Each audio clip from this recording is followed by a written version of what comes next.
All right, what is going on, everybody? Today we're going to talk about some bad teams, some inspiring teams, some teams that have something to look forward to at the end of the season, which is drawing to a close very quickly, about a month left. But at the end of the day, all these teams are at the bottom of their conferences for one reason or another. I do want to talk about the teams themselves, the players on the roster, who they could possibly draft. Obviously, March Madness has started and is in full swing right now. I just want to sort of get an idea of who's in this draft and what order they could go. Obviously, we're still far away from March Madness ending. We're still far away from the ping pong balls on your screen being put into a machine and spit out for these teams to actually know where they're going to be picking. But if you like what I have to say, like the video. If you have your own opinions, comment them down below. And if you just like the vibes, consider subscribing. And yeah, let's just hop right into it. I did make a video about some better teams and some really good players, um, about the awards that could possibly go to who. If you want to check that out, I'll put a link in the top right corner. You just got to click it. It will take you right to the video. It would really help. Um, anyways, enough about that. Let's talk about, well, let's start with the Western Conference. Um, a lot of these teams, there's only one really bad team that I really, not, I shouldn't say concerned about, but like I don't know what they're doing really. They haven't made a move that made me go, oh wow, they're doing something now. You know what I mean? And that is the Utah Jazz. The Utah Jazz are the worst team. Are they the worst team in the NBA? No, the Wizards are the worst team in the NBA by one game. That's crazy. They're the worst team in the Western Conference. 16-54 on the season so far, as of the recording of this video. And they're just very confusing to me at the moment. Because for the past couple years, they've been wanting to be bad. They haven't really drafted, I want to say well, but they haven't drafted like a guy that pops out at me, per se. This year, the um, if the draft order holds, they would be picking number two right now. Um, that means you do not get Cooper Flag, who is the coveted pick, the coveted what do you call it? Draft prospect from Duke. You would either get a guy like Dylan Harper, point guard, shooting guard. You would get a guy like Ace Bailey, small forward, both from Rutgers. You could possibly go for VJ Edgecombe. You go for Kasparis, um, and so on and so forth. A lot of guards, a lot of wings in the first 10 picks here. But to go through their team a little bit here, a lot of these names, and they have a lot of money on the books. A lot of them are under team options. A lot of them won't be here past 2026. A lot of deals are off the books then. But the biggest money they have on the books right now is Lloyd Marketing, the former All Star, who I'm a big fan of. I really like Lloyd Marketing. I think he's very talented. I think this year he's sort of, I don't know how to say it. He's sort of cooled off a little bit. I think the team told him, "Hey, you don't have to go crazy this year. We're trying to be bad," and it's been working. Like I said, they would be picking number two if they can get to one. That'd be crazy. That'd be crazy. But guys on the books right now, till the end of the 2025-2026 season, would be John Collins, Colin Sexton, Jordan Clarkson, KJ Martin, Walker Kessler. Um, that's what, one, two, three, four, five, about five guys, and a lot of those guys are core guys to this team. I think a guy like Colin Sexton, depending on the year he has next year, probably won't be on this team. I think he has moments where he looks very valuable in the sense of on the defensive and on the offensive end. I think his true talent lies as a six man, but I don't think you have any need for a Colin Sexton, especially in a guard heavy draft. Colin Sexton is 26. He's about to enter his prime if he's not already in his prime. You don't need a guy like Colin Sexton really, unless he wants to stay and he's going to take a little bit of a pay cut. I don't think you need a guy like him. It's easier to bring in a rookie on a rookie contract and keep him on the books longer than try to extend Colin Sexton's time in Utah. Jordan Clarkson, who's been floated around in trade rumors, he is a great six man. He's already a great six man. There's been a ton of rumors that he doesn't want to be there. There's been a ton of rumors that they're always trying to move him. I think Jordan Clarkson deserves to be on a winning team and not this bad Utah team. And Jordan Clarkson's already 32. He's on the other side of 30. So he don't got that much time left. His legs aren't as what they used to be, aren't as young as they used to be. I think he deserves to go to a team that should win or capable of winning. I don't think you want to wait out a rebuild or wait any longer in Utah. KJ Martin, son of Kenyon Martin, um, he can stay. He's only 21 or 24. Pardon me. He's only 24. I think he deserves a shot. At least he can grow with these guys. Whoever you bring in this draft, John Collins, John Collins is such a weird player. I like John Collins as a player, forward/center sometimes. If he wants to say he's 27, I mean, by the time they start competing again, he's got to be 30. And John Collins' games relies a lot on athleticism. So if he wants to stay, he can stay. But I wouldn't be pulling my hair out trying to keep John Collins. So what I'm trying to say is, I think this team should just go for another guard because you have a guy like Walker Kessler under a team friendly deal. His deal does expire at the end of 2025, 2026, but he works so well with Lauri Markkanen. His ceiling's amazing, and he's gonna work well with a guy like Keyonte George, who isn't the greatest defender, but it's always good to know as a guard that, hey, if I slip up, I know there's somebody on the back end that can try to clean it up. And speaking about Keyonte George is a really good player.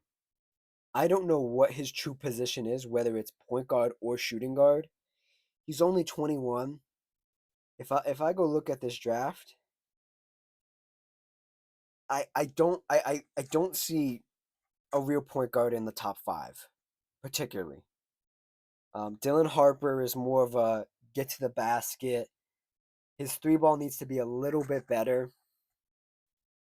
He is really good on the defensive end, almost not 6.5, 1.5 steals a game. That I don't know if that's going to translate to the the next level. How tall is Keontae George? Keontae George is 6'4", so Keontae might be stuck at the 2 or at the 1. Pardon me. And if they do draft Dylan Harper, he would play the 2 at 6'6", because I'm not running a 6'6" shooting guard. I'd rather have Dylan Harper there at 6'6". Um, he's 13. He's 19 years old. Dylan Harper. I think you go for it. I think you draft a guard.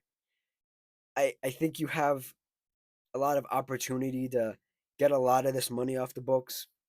See what some of these guys are.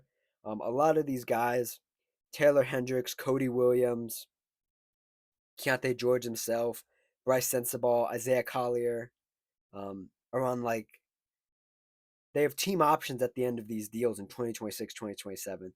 So you can shed some of this money off. You can try to see what you have in a guy like Walker Kessler, give him a little bit more money. Obviously, you're going to have to pay Keontae George at some point. And I expect by 2026, 2027, they're going to make a decision on Lauri Markkanen here because he has, what is this year, next year, 2026, 2027, 2027, 2028, and 2028, 2029. By the time you get to making these big decisions, you have to have a a successful season with Lauri Markkanen and the young guys, or just get Lauri Markkanen out of here. Lauri Markkanen out of here.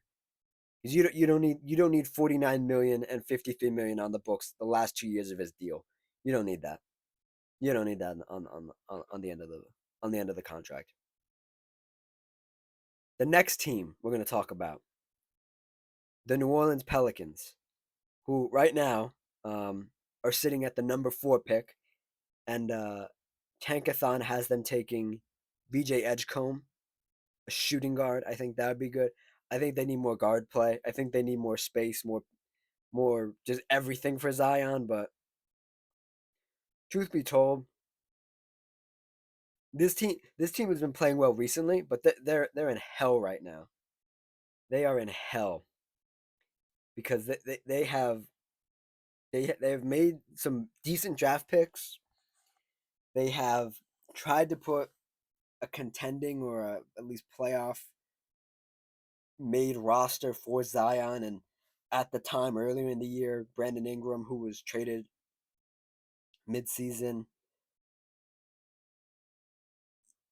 This team is very young, and Zion's only 24, and there's constant rumors of their star Zion wanting out or them wanting to trade him or whatever. He's making $163 million over the next 3 years. That's crazy. That's crazy. And a lot of this team is lined up with him age wise. Zion is 24. Herbert Jones is 26. Trey Murphy is 24. Jordan Hawkins is 22. Yves Messi is 20. Um, Jose Alvarado is 26. And the rest of these guys are late 20s, early 30s. I think what needs to be done, and I've been very critical of the Pelicans, is you need to slow down the process a little bit. I get you want to compete. I get that's what every player wants to do. But with the injury to DeJounte Murray midseason, tore his Achilles, probably gonna be out for part of next year. I think you need to slow it down. I know this is gonna get expensive because some of these guys are gonna be up for new contracts. You're gonna have a lot of money off the books, but I think you need to slow it down. Zion is still a couple years away from his prime.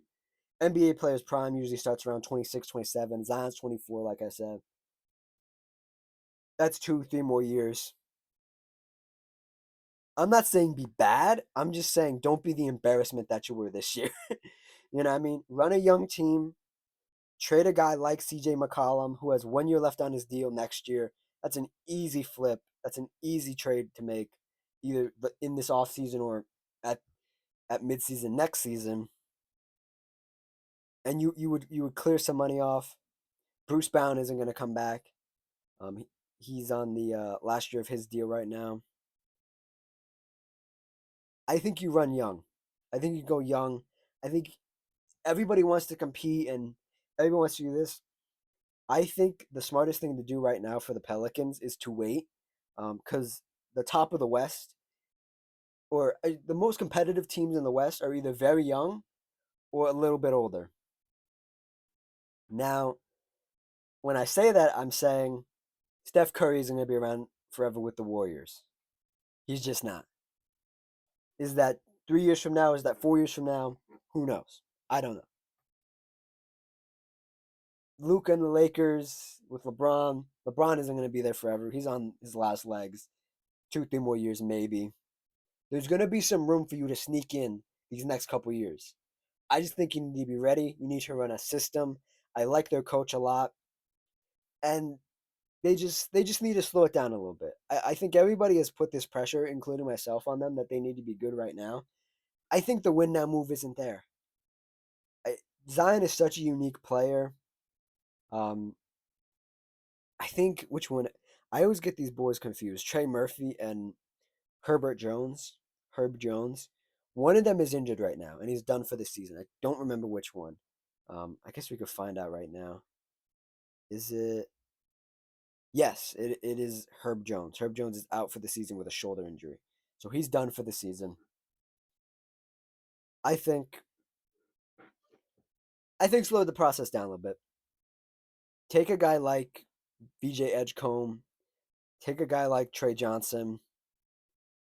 I mean, if you really want to go for a pull, go for a crazy pull, go for Derek Queen. He's sitting at 13 right now. I like Derek Queen a lot out of Maryland.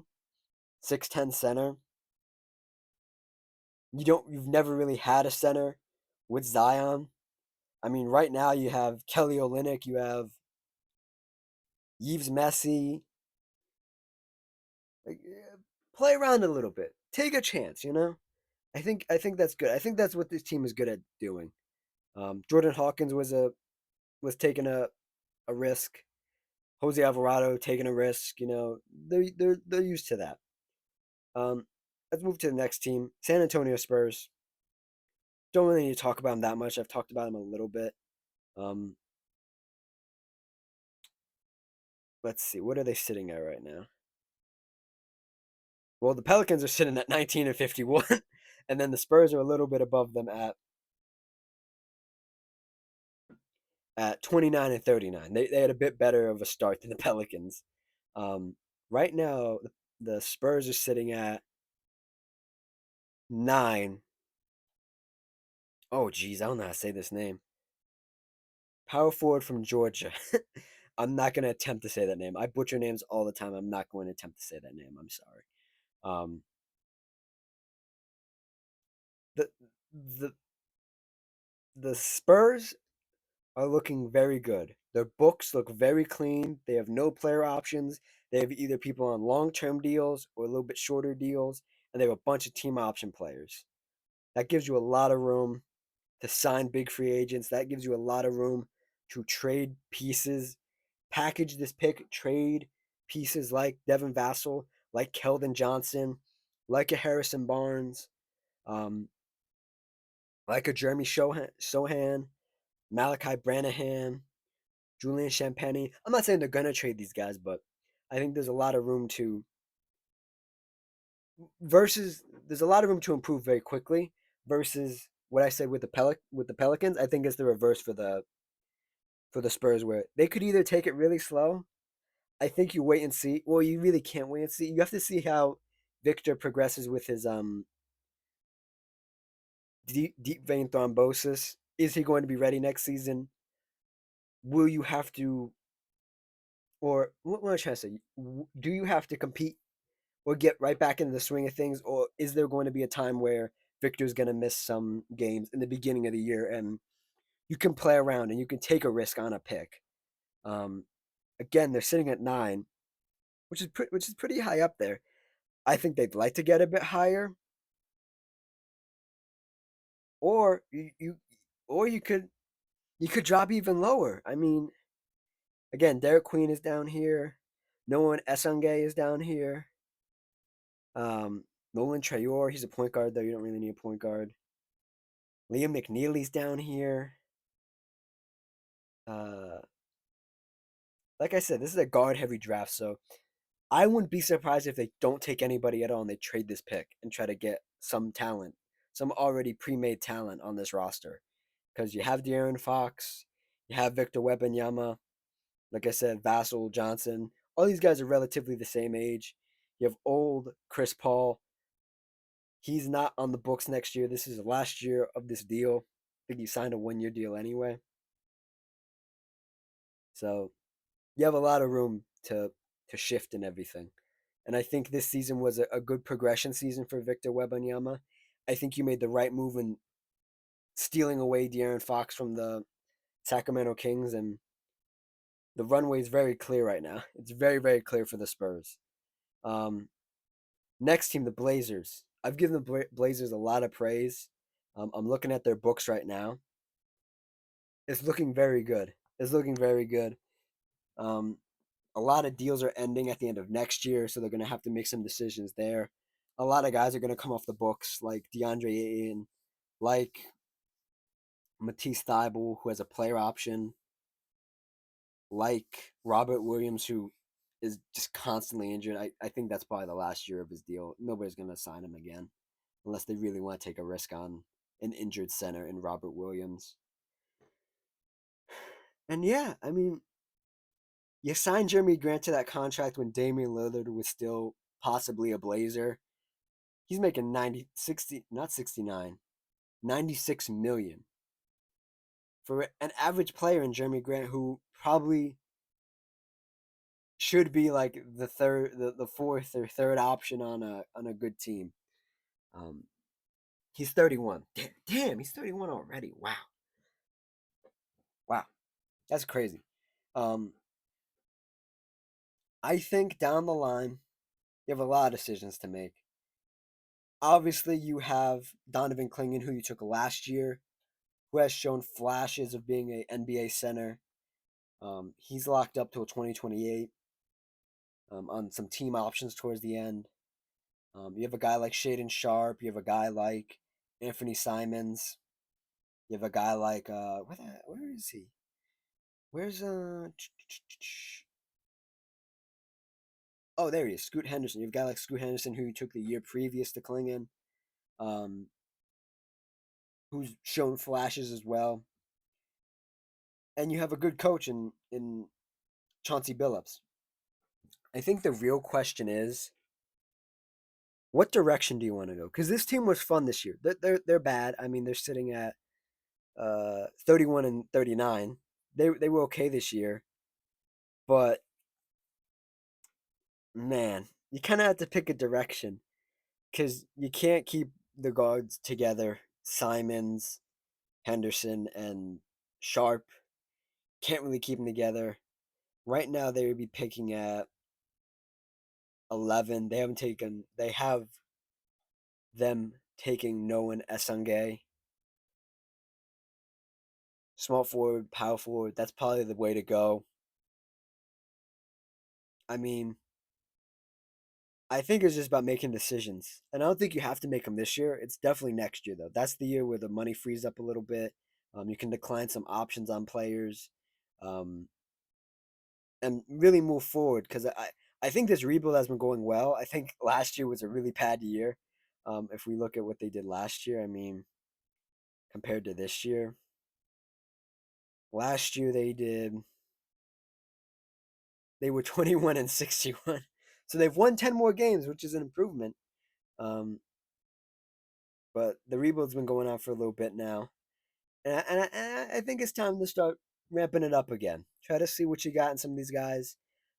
You have a guy like Denny Avdi on the books on a nice team friendly deal. Um, and that's really it on the long term end. I mean, like I said, Jeremy Grant's here, but I don't think you need to keep Jeremy Grant. I think he's 31. The rest of these guys are like in their mid to early 20s. Get the team a bit younger and see what you got in the young guys a bit more. Cut some of the fat off, not this offseason, but the next one. Take a good player this year. That's all I got to say. And the last team we'll talk about briefly, the Dallas Mavericks. What a season for them. What a season. I did not think I'd be talking about Dallas Mavericks in the NBA draft, but here we are. Um, right now, they'd be picking at 12. They have them taking Jace Richardson, point guard, shooting guard. Don't know why you would take a point guard, shooting guard. I mean, you're gonna be you planning on being bad next year too. You know what I mean? Because Kyrie's gonna be out for the foreseeable future into next year at some point, and there are very questionable things being said about Anthony Davis. Anthony Davis wants to come back, but the team doesn't want him to come back so they can keep their pick. You have guys like PJ Washington saying, "Get over the Luka Doncic trade," and it's just a really awkward situation to be in. Um, their GM, Nico Harris, said we have a 2-3 year window. Um, yeah, yeah, you do. You have a year and a half window now because Kyrie's out. I don't know what you're gonna do. Uh, it's very obvious that Klay Thompson doesn't want to be there anymore. In the sense of that this season has not gone the way it was supposed to. He came to a team that was trying to compete, and it sort of has gone down the drain a little bit. So I don't know what they do. I mean, you can trade the pick if you really want to. I don't know what you get for the 12th pick, but you can find something. Um, we really just have to see what these next couple months look like for Anthony Davis. Does he play the remainder of the games this season? If they make the play in, does he play? Are they going to strip down this roster even more? I have no idea. They have a lot of money committed till the end of next year. A lot of money that's guaranteed as well. So we'll see what happens with them. Let's move on to the Eastern Conference. All right, let's blast through these a little bit faster. First up, in the Eastern Conference, we have the Washington Wizards, who right now would get Cooper Flag, best player in this draft class. He would be a hell of an addition to this team. I think this team has a pretty bright future, all things considered. You got Jordan Poole, you got Alex Sarr, you got Bilal Coulibaly, you got Corey Kispert, and that's about it. But I think that's all you need. All you need is those guys, some money off the books, hit on a couple of these draft picks. Let's see, do they have another pick in this first round? They do. They have another pick, and they haven't taken a point guard. I wouldn't do that. If you're gonna do that, if you're gonna take a point guard, I would just trade Jordan Poole. His deals become a lot more digestible. He'll be making 31 million in 2025, 2026. He'll be making 34 in 26, 27. That's a lot more digestible. And I think you either do that or keep him star. Hopefully you get Cooper Flag. I'm a big fan of Jordan Poole. He's had his ups and downs. Nevertheless, I think he's found his groove in Washington, on a personal career level. The team obviously isn't successful. They're going to get the first pick in the draft, but I think it would be great to see what Jordan Poole can do with Alex Sarr, their first pick or their second pick from last year, and hopefully Cooper Flag and the rest of these young guys. I mean, a lot of these guys. Let's see. It wouldn't be next year, but the following year, Jordan Poole would be like the oldest guy on this team. He'd be leading this team essentially, which would be crazy to see. But I think you go for it. You give it a chance. I mean, if you want to trade him, if a deal's out there, you go do it. But I would really like to see Jordan Poole with those two guys. I think that'd be great. And that's really all I have to say. I mean, Cooper Flag's sensational. He hasn't played in March Madness yet, at least to my knowledge. Um, he's been injured, but he's still gonna go number one. I don't think that's the problem. I don't think that's any concern of anybody. Um, Charlotte Hornets. Where would they be sitting right now? Let's take a peek. They'd be sitting at 3. They have him taking Ace Bailey. Um, I like that. I like Ace Bailey going to Charlotte. I mean, there's a lot of interesting money on the books, especially going into next year. You have a team option on Brandon Miller, their draft pick from a couple years ago. Obviously, you want to keep him. You have to find his real position though, because he's a tweener between this shooting guard, small forward sort of area. I think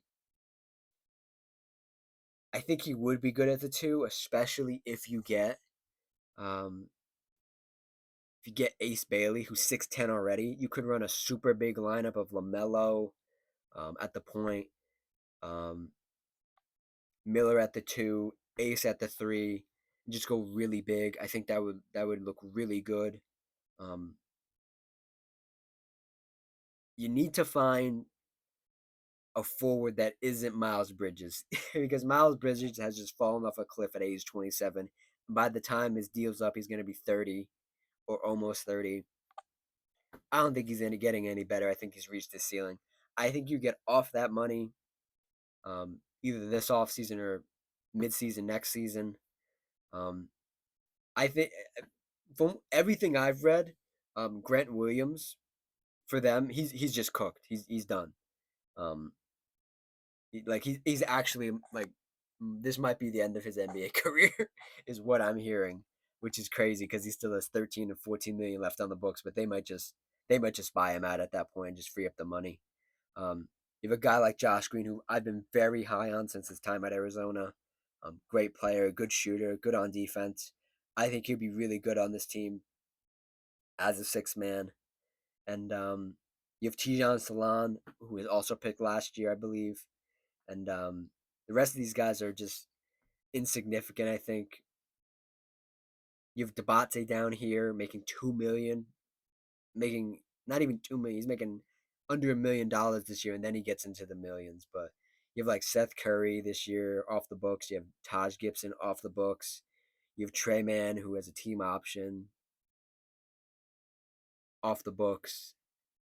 And then you keep growing this roster. I mean, until LaMelo demands a trade, which has always been floated around, I think you have a pretty good nucleus. I mean, the thing is health for this team. This team needs to be healthy to compete, just to get in the playoffs. But other than that, I think you take a pick that you take your pick this year and you keep building. I don't see any other trade for them right now. I don't see any like real guys that you want to trade to get better. So I think you just keep building the team. It's really all you got to do. Just build the team. Keep building it. Especially now that um, LaMelo has put together somewhat of a healthy season. I mean, I think he's played. Let's check how much he's played this year. Oh, okay, he's played 45 games. Okay, never mind. It felt like he played more. I swear. He's been 45 games this year. Get to 60, LaMelo. Come on, man. We need you to get to 60 games. Take you seriously. Next team, the Brooklyn Nets. We're sitting at the fourth pick right now. The fifth pick, pardon me, and they have them taking Kasparis Jaskonis, 6'6" point guard, shooting guard. The interesting thing about the Nets is they are one of the teams that is going to have the most money this offseason to just bring in anybody that's a free agent, and they have to use that money. Um, that means there's going to be an old guy on this team, like a vet, like a real vet on this team. I'm not too familiar with the free agents this year, but they're going to bring in somebody. You have to bring in somebody on a deal. You can even there's a lot of guys on team options you can get. Oh no, Daron Sharp's pretty integral to what they've been doing. Cam Thomas is integral. Zaire Williams has been integral. So you might not have too much more than what is projected, but there's a lot of guys off the books this year. Guys like D'Angelo Russell, D'Anthony Melton, Trenton Wofford, and the guys who are on the longer contracts are Cameron Johnson, who probably will be dealt this offseason. He's about to be 30. Nick Claxton, who's been very good for them, even on a bad team, he's shown some real good flashes. I hope they get him a real point guard so that he can throw Nick some lobs, get some easy baskets, and yeah, it'll be very. This is a very interesting team. I'm gonna be keeping my eye on them. I don't have too much to say about them because a lot of their money is just in free fall right now, and they have to make a decision on who they're going to pay, who they're going to keep. Are they going to go get a big fish just to absorb some of this money for the next 2 3 years, while this draft pick, um, what's it called, improves? Um, we'll see. Next team, Philly. I've been talking about it since midseason. The Philly video will be coming very shortly. It's almost the end of the year. I can feel it. I want to talk about this team really in depth and the mistakes they've made, but right now they're sitting at number 6. They haven't taken Trey Johnson. The big caveat um, for all of this, and this is why I won't speak about them right now, is that they need this pick to fall within the top 6. If it falls out of the top 6, it becomes a Oklahoma City Thunder pick, and they lose their pick. They just don't. The Sixers just will not have a pick. They will not have a first round pick unless they trade somebody for a first round pick. Um, and they don't have a lot of people on the books right now. Um, Kelly Oubre Jr. has a team option or a player option. Pardon me. Andre Drummond has a player option. Eric Gordon has a player option. Um, a lot of the a lot of these guys are coming off the book. Goshan Yabusele is off the books completely. He's probably going to get paid this offseason. Um, Quentin Grimes, team option. He's probably going to get paid a lot this offseason. Kyle Lowry, possibly heading for retirement at age 38. And then the guys who are on the books, Justin Edwards, Jared Butler, both on team options. They're probably going to get picked up for this next year. Ricky Council, Adem Bona. I don't think any of these guys get you draft picks. So the Sixers desperately need this pick to go to them. They need to keep their pick, and that's all I'll say right now. We'll talk about them again. We'll talk about them later in the season when we actually know what's going on with them. And the last team, the Raptors. They have the Raptors right now. Tankathon has them at the 7th pick, taking Con Canupul. That's a weird pick. I'll say that right now. I like Con. I think he's a hell of a shooter. He's at 6'7". I didn't know he was 6'7". Wow. Okay, he's taller than I thought he was. This might be a good pick, actually. They know what they're talking about. He's a very weird team. There's a lot of decisions to be made because this team's about to get very bloated very quickly for a team that isn't that good. And there isn't a guy on this team. There is not a guy on this team, and they have a lot of big money on this team right now. They have Brandon Ingram, who they just traded for and re-signed. He's making 114. You have Emmanuel Quickly on this team for 162 million. You have RJ Barrett on this team for 83 million. You have Scotty Barnes, who they want to be the guy, but I just don't see him as the guy, making $234 million. Those are your big fishes right now. I don't think you're trading Ingram. I don't think you're trading Scotty Barnes. So it's going to be Emmanuel Quickly or RJ Barrett who has to go. And that's a shame because I don't think they really got to show what they could do. I think Emmanuel Quickly's been injured and RJ Barrett just hasn't had the opportunity. And with this draft, there is, again, they haven't taken Con Canupul. And I mean, maybe you trade up. Could you trade up? I mean, this is all hypothetical because, like I said, the lottery needs to happen. Could you take Emmanuel Quickly or RJ Barrett or both with the pick and trade up to get a guy? Because I think VJ Edgecombe could be a guy. Ace Bailey could be a guy. Dylan Harper could be a guy. Um, that's a possibility. But I do like this team. In all its mediocrity, I do like this team a lot. Um, I just don't know what this team is going to look like 3 years from now. I just don't know, and that's sort of weird to say for a team that's been in this rebuild and been in this mode for so long. I mean, we look at Washington. I said, Jordan Poole, Alex Sarr, whatever pick they get, that's their future. Charlotte, LaMelo Ball, Brandon Miller, that's their future. Um, the Nets are the exception. Philadelphia.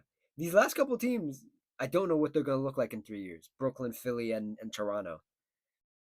And that's concerning a little bit for different reasons for all of them. But I don't know, especially what this Toronto team is going to look like in 3 years, because their GM Masai Ujiri has just been like, "We're gonna be great. We're gonna be great. I don't want to trade guys. I don't want to trade guys."